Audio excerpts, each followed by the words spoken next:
അതിനോ ആരാ ജയിക്കുക? ഞാൻ യുഡിഎഫാ. അങ്ങനെ യുഡിഎഫ് തോൽക്കൊന്നുമില്ല. ഇവിടെ യുഡിഎഫാ ജയിക്കുക. ഇനി എന്നോട് വേണ്ടി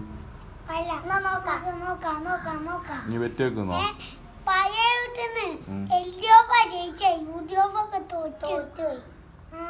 പഴയ വീട്ടിന്നല്ല, ഇത് പുതിയ വീട്ടില.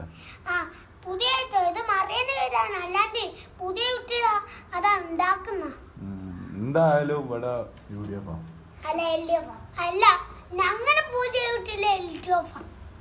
വീട്ടിലത്തെ ആരും അല്ല അറിയുന്നത്, ഇവിടുത്തെ എന്താ പറയുന്നത്.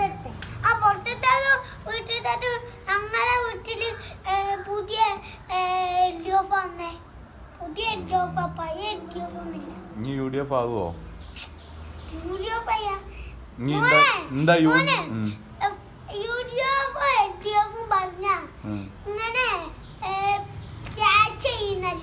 ഫുട്ബോൾ തട്ടി കളിക്കുന്ന അതല്ല. നീ എന്താ യുഡിഎഫ് ആകത്തെ? പാപ ചീത്ത അറിയുന്നോണ്ടല്ലേ യുഡിഎഫ് ആകത്ത്?